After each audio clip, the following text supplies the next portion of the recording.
Welcome to the Life and Business Podcast, where it's all about creating the results you want in life and business through intentional thinking. And now, here's CEO, speaker, author, and award-winning life and business strategist, Cledra Gross. So this week we're talking about desired change or default change. And I wanted to talk about this because I had an incident this week where I was at the grocery store and I told my husband, you know what? I am going to get cupcakes. And you may be thinking, so what, Cledra? You went to get cupcakes. But for the month of May, I was doing a no sugar, no flour fast to just reset my cravings. I had been indulging in too many snacks during the quarantine.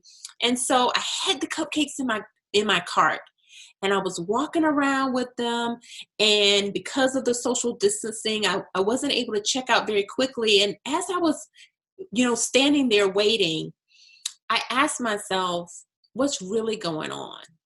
And what was really going on is that I was sad about all that was happening with seeing a murder on TV.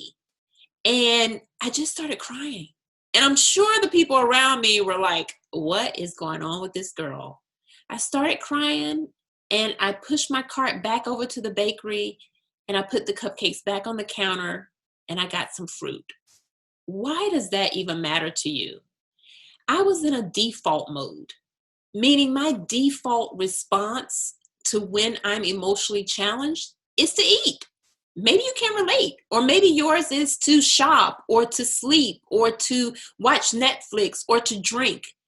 But we all have a default thing that we go to when we are experiencing negative emotions and when we're challenged. And so I want to bring your attention to the fact that how do you interrupt that cycle? How do you interrupt those moments when you're about to have a half dozen cupcakes, all because you want to numb the emotional experience that you're having? And so the way that you do that, every week I'm talking to you about the 5 things that can happen in your life: a circumstance, a thought, a feeling, an action, and a result. And the reason these 5 things I keep saying every week is because the most powerful of all of them is your thinking. And I want to show you this week with the thought tree that I use. So we all have circumstances that's represented by the soil. And circumstances, would be the coronavirus or watching someone be murdered on TV. Circumstances, things we can't control. And we're planted in those circumstances.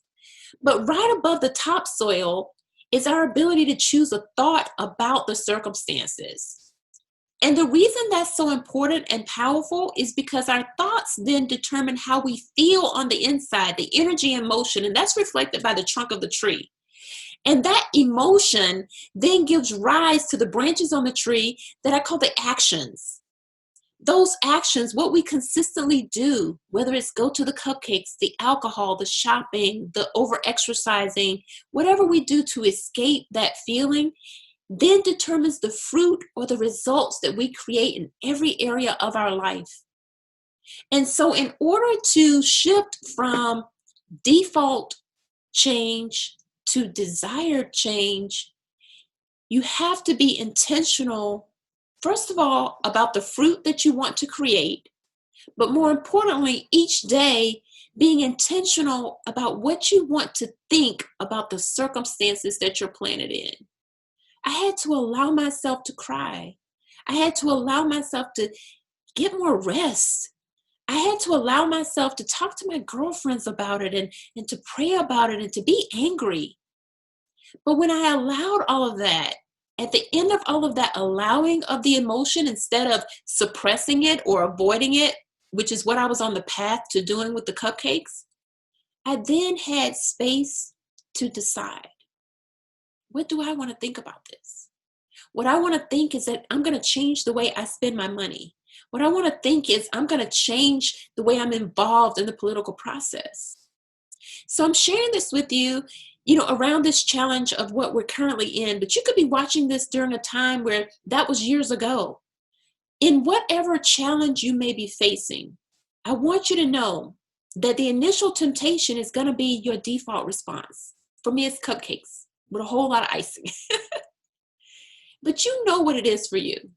Think back to the last time you tried to escape a negative emotion, or you were going through something challenging. You got news that you had a diagnosis, or someone you loved did. You lost a job.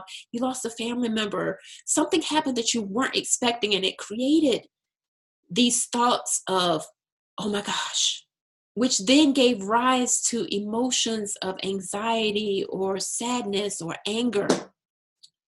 Whatever you turn to, the actions, whatever you turn to the quickest is your default. And so to intercept that and to interrupt that, it's all about being intentional.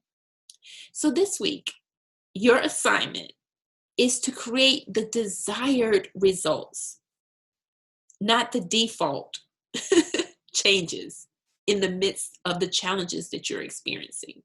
And you do that by allowing the emotions, but then getting really clear about what you want to intentionally think about the circumstances that you're planted in. All right, that's what I have for you this week.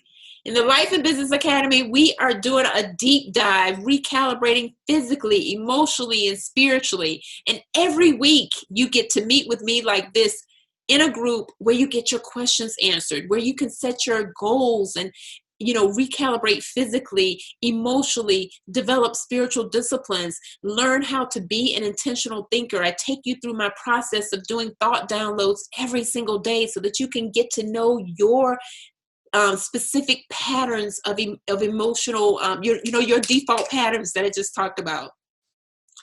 All you have to do is go over to Cledra.com and you'll see the Life and Business Academy. And I would love to be your coach to make life and business better for you. All right. Take really good care of yourself, and I'll talk to you soon.